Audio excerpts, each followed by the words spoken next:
Welcome to the 5 for 2 podcast with me, your host Adele, where we say no to careers where you're trading 5 days of misery for 2 days of fun. A place we discuss all things career, confidence, and money moves. I want to motivate, teach, and empower ambitious women to achieve more, earn more, feel more confident, and enjoy the work they do. It's all about believing you can have everything you want in your career and then going and getting it. So if you're ready, let's get into it.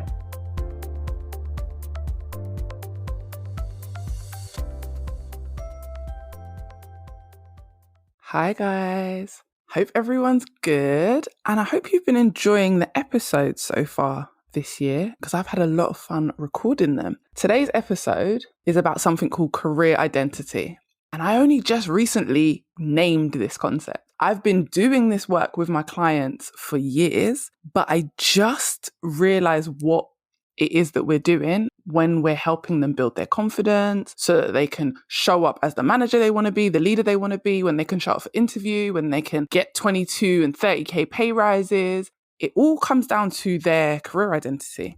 And I've had an episode previously about personal brand, but before you can even build your brand, you need to understand and own your career identity. It's actually the thing that will help you change industries very smoothly and easily. It's the thing that will help you step into the leader that you want to be. And it's the thing that gets you paid the money that you really want. So I want to dive in and talk to you guys about it today. So what's a career identity? It's you owning who you are and in turn feeling confident about who you are and who you show up as and all the potential you have to grow in your career. Whenever I first meet clients, one of the things that I always notice is they own who they're not. So we're quick to say, oh, I don't want to be known as the person who is lazy in the office. I don't want to be known as the tea lady. I don't want to be known as whatever it is. Insert whatever it is you don't want to be known as. We all can say the things we don't want and we own that. We're like, no, I don't want to be that person. I don't want to be the person who says she can do something but then can't back it up. We all have something that we do not want to be in our career. I don't want to be the micromanaging boss. I don't want to be the leader that has to micromanage her team and every 5 seconds is checking up on them and checking what they're doing. We all know what we don't want, but do you know what you do want? And a lot of the times we don't know what we do want because growing up we've been taught, do not brag, stop showing off. How often did you hear that growing up as a kid? Stop showing off, sit down, behave yourself, stop bragging. And the truth is, bragging isn't a bad thing. The only time bragging is bad is when you are using it to make yourself feel like you're above someone else. When you're using it to belittle someone or make someone else feel bad about themselves. And that's not even bragging. That's just a different level of whatever that is. But when you brag about yourself, when you brag about what's true, that's a good thing. How can you want other people to see in you what you don't see in yourself? And how can you expect other people to like you more than you like yourself? When you brag, it should never be about someone else. You shouldn't be bragging to make yourself look good to someone else. You should be bragging on yourself because you know you're good at something and it feels good to be good at the thing that you're good at. I've just said good about 5 times in that sentence, but it feels good to know and own what you're good at. That's what bragging is. Bragging is letting other people know this is what I'm good at. So if you ever need help with that thing, I can come and help you. You actually need to learn to brag to form a strong career identity. Because without that element of bragging, without that element of being willing to say, I am great at X, Y, Z, you will never have the confidence to really go after the positions you want. You won't apply for the jobs that you could do or the jobs that light you up. You'll apply for the jobs that are like, oh yeah, I could do that. It doesn't necessarily feel good, but you know you could do it. So you'll just go and do that. But you won't apply to the job that's like, oh my gosh, I would love to do that. You won't apply for the money that's like, yes, that's the money I need to live the lifestyle I'm trying to live. Because you're scared of showing off. How can it be showing off if it's true? A thing I hear all the time is, I think I'm quite good at. Why are we saying we think? I think I'm a good leader. I think I'm good at motivating other people. I think I'm really good with payroll. I think. Can we remove I think from our sentences? Because do you think you're good at something or do you know? And this is the difference between not knowing your career identity and just literally doing whatever other people have told you to do or what you think you're supposed to do, and then feeling less than. Because when you haven't established who you are in your career, you're looking at all these other qualities that other people have. You're looking at Susan and Karen and whoever else in your office, and you're saying, oh, she's really good at that. I should be good at that. You're looking at everything outside of you and saying, oh, those things hold a lot of value because other people are good at them. But you haven't looked at what you're good at. That could be one thing, two things, three things, but what are you good at that is unique to you? Building a strong career identity will not only make you feel more confident, but it will help you to step into roles that you thought you never could. It will help you to jump past these fake salary guidelines that we're told, like these fake rules that tell us, okay, you have to slowly work your way up to make big money. It will help you step into the 30K pay rise, the 40K pay rise. Because when you have a career identity, you will start to sell that thing. You will start to show up at work knowing, oh, this is what I bring to the table. You hear that statement a lot. What do you bring to the table? Are you able to clearly identify in your career what it is that sets you apart from other people? What it is that you're great at? And that doesn't mean that someone else can't be great at that thing too. It doesn't mean that there isn't someone else in your office, in your job, wherever it is you work, that is also good at that thing. But have you owned that you are really good at that thing? How do you figure out your thing, the thing that you're good at? So you don't have to keep jumping through all these hoops. You don't have to keep landing in these jobs that you don't enjoy. You don't have to keep working for these micromanaging bosses or just in places that aren't helping you elevate and build the life that you're trying to build. You do it by paying attention. You do it by paying attention to what people lean on you for. And not just in your career, but in your personal life. Friends, family, what do people come to you for or with? What do people trust you with? That's an important word. What do people trust you with? What do they trust you to do? Like, people trust me to organize. Like, I'm the trip organizer in our family and in my friendship group. Like, just ask Adele. Ask Adele, she'll check the flights. She'll know how much it's going to cost. She'll do the hotel. She'll set up all the different activities. She'll do the research. Like, I'm known for that. I'm trusted for that. Being the organizer also means you trust me to lead. Because if I'm organizing, I'm leading. That translates into my work. I'm often the coordinator, the organizer. I'm an operations director. I'm leading. Look at what you're trusted with. Pay attention when people are positively saying things about you. When you're at work, what does your boss say positively towards you? What do your colleagues and your teammates say to you? What do your staff say to you or about you or lean on you for? And the reason I say look at the positives, because people are always going to have negative things to say. And sometimes you can't trust the negative. You can't always trust the positive either. But for this example, we're going to trust the positives. Because if you're hearing something repeatedly over and over and over again in a positive light, there's something to it. And what I want you to do is not just accept it and be like, oh, they said I'm good at this, so I must be. No, because that's not what we're about to do. We're not going to take on outside validation, because if you do, then you end up again waiting for other people to define who you are. What I want you to do though is when you hear these positive things, I want you to look for evidence. If someone's telling you you're really good at something, start looking for evidence. See if it's true for yourself. And when you start to find evidence in your life, evidence in your career, that's going to make you believe, oh, actually, yeah, I'm good at that thing. If you can't find any evidence, cool, maybe you're not that good at that thing. Maybe it was just a one-off and it was a fluke. I believe the same with negatives. When people are telling you negatives all the time, don't even look for evidence. Look for evidence why it's wrong. Like, when people tell me negative things, I'm looking for evidence of why it's wrong. Why you are absolutely wrong with the rubbish you are telling me. I want you to do the same with positives, but the other way around. When someone's telling you something positive, look for evidence. Is it the truth? And that goes for yourself too. When you have a negative thought or a positive thought, challenge it. If you have a negative thought, challenge it. Why could it be wrong? If you have positive thoughts about yourself, don't automatically say, oh, I'm showing off. Oh, no, I shouldn't think that about myself. Wait, stop. Why do you think that about yourself? Sometimes your spirit's bubbling up inside, the real you's trying to get out, and you're trying to keep it closed and capped. Because again, like I said, when we grew up, we were told, do not show off. Do not brag.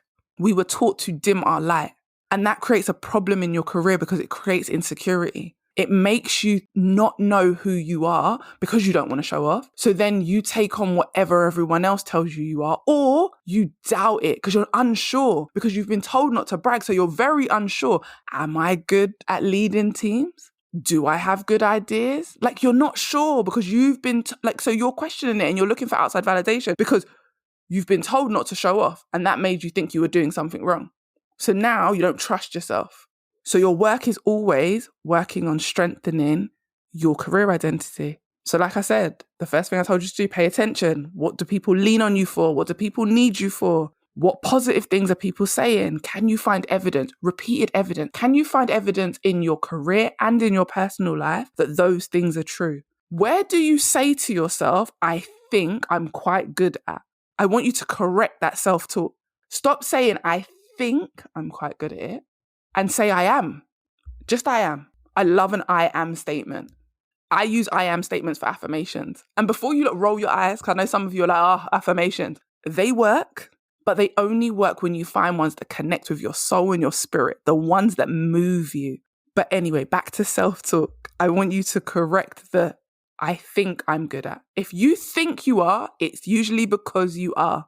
So instead of saying, I think I'm good at, I want you to start correcting yourself and saying, I am good at. How does that feel? How does it feel to wear that? How does it feel to put that jumper on and say, I am really good at? Because the reason I'm saying this is there are going to be so many things in this life that you're not good at and that you just can't do. Like whether that's you're not a good cook, like whatever it is, there's going to be so many things that you can't do. So instead of saying, I think I'm good at, why don't you own the things you can do just like you own the things you can't do? Own it. I am great at. Like I can tell you, I am great at organizing. I am great at problem solving, not just in my career, but in my life. People come to me with problems because they always know I'm going to come up with some random way that they can fix it. And I'm going to come up with the quickest and easiest way. That's the difference. I know a lot of people that can problem solve, but the way I do it, I can cut corners without cutting quality because I like to get from A to B the fastest way. You guys already know. I didn't go to university, but I managed to change industry and make myself a good amount of money without having any experience or qualifications to start with. Because I'm finding the quickest route from where I am now to where I want to be. In general, I problem solve. I problem solve for myself. I problem solve for my child. I problem solve for my mother, my friends, my family. And then I go and do it at work too. And that benefits my boss. And this is why I want you to figure out your career identity. Because once you figure it out and you're believing in it and you're trusting in it, you realize how it helps and serves other people. Your career identity truly serves other people. Who you are and what you're good at brings value to every situation, whether it's a personal life situation or a career situation. Once you start correcting the self-talk and saying I am, I do want you to start thinking about affirmations. What 3 affirmations do you need to be telling yourself? Who do you want to be? And what do you want to be known for in your career? Like I said right at the start of the episode, we all know what we don't want to be known for. Like, I don't want to be known as the micromanaging boss, but I do want to be known for the boss who leads her team to the best results. That's really important for me, leading my team to great results, but also the supportive boss who can coach her team. But I also want to be known as the boss who makes decisions, even if those decisions sometimes upset the team. There has to be one leader, and I'm okay with being that leader, and sometimes meaning I take the brunt, I take the negative. I'm okay being known as that person. Decide who you want to be known as. I've had staff who I've helped get other jobs. They were working for me, they were doing a really good job, and I didn't want to lose them, but I saw their growth and they were ready to move on, and I've helped and I've supported them. Some of those people have even left like reviews on my LinkedIn. But the reason I'm able to do that is because I want to be known as the boss who is not intimidated by my staff outshining me. I made that decision a long time ago when I noticed I was around a boss who would like steal my ideas and didn't ever want me to be great, just always wanted to be the one great person. And that for me was an insecurity because you're scared that if I become great, that somehow takes away from your greatness. So I wanted to be known as a boss who loved pushing people, promoting people, helping people get ahead, helping people move on if that's what they needed in their career. But once I decided that's what I wanted to be known for, that's how I showed up in my career. I stopped worrying about the things that I wasn't good at and started looking at, okay, even if I'm not good at that, it doesn't even matter because this is what I am good at. I'm a boss who's really supportive. I'm a problem solver. Understanding that that is not showing off. You should never have to dim your light for anyone because just as bright as my light shines, someone else has other skills that I don't quite have. And that's how they shine. I'm like any other human. I have weaknesses. You're like any other human. You have weaknesses. But why do we spend so much time focused on those weaknesses rather than owning who we are? This is literally the steps I take with my clients in the Create Your Own Lane program that I've got. We work on this all the time. This is the basis, because once you establish this career identity, it becomes easier to establish your personal brand. It makes stepping into interviews easier because you're already confident, because you know what you bring to the table and you can connect it to the job that's on offer. It makes negotiating easier because once you own your career identity, you will stop settling for less because you're like, I'm turning up to get paid for this thing. You're not trying to get paid for 100 different things. You are turning up. Like when people pay me, it is to solve problems. That's all I need to be able to do. There could be 20 other things that could get done, but I'm being paid to solve problems. Everything else I do for you is a bonus. My organizational skills, the fact that I'm a good leader, these are all bonuses on top of me being an excellent problem solver. So I've added a price tag to those things because I've built a strong career identity. I'm very confident in my career identity. It wasn't always like this, like you guys know. I didn't wake up like this. I wasn't always this confident woman in my career. But once I crossed over and I realized who I was and what I wanted to be known for and what I wanted to bring to the table, everything in my career changed.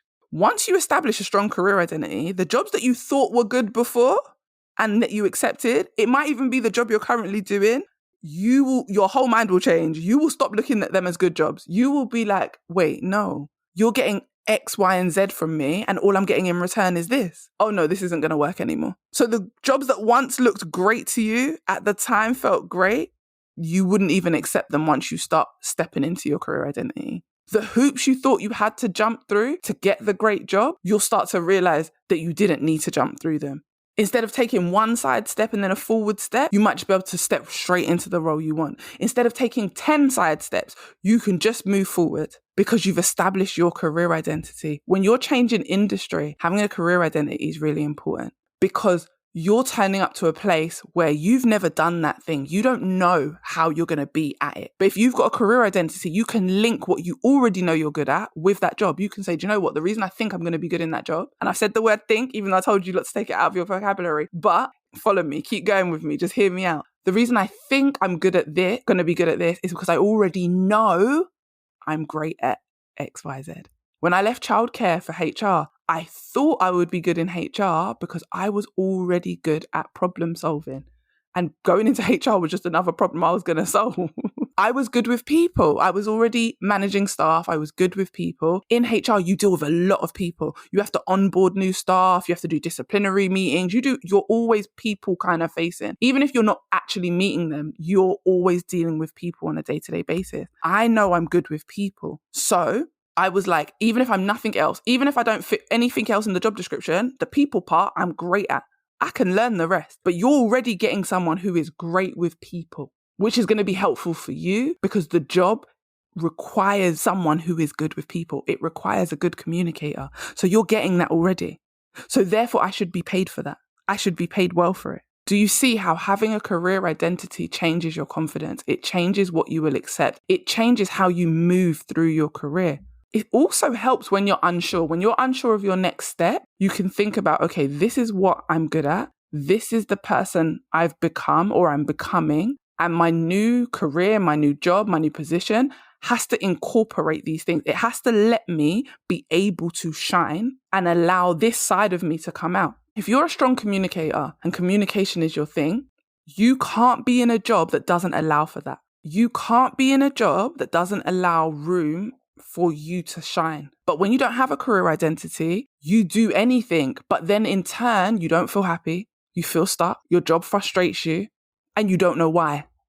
It's because you haven't established your identity in that role. I really think that now that I've named this concept, like I've always worked with these steps with my clients. I've always worked on helping them build their confidence. But now I really realized that it was helping them build their career identity, owning their career identity. Like when someone comes to me and says, I don't have a qualification, so I think that's what's holding me back. And then we work on, okay, what do you have?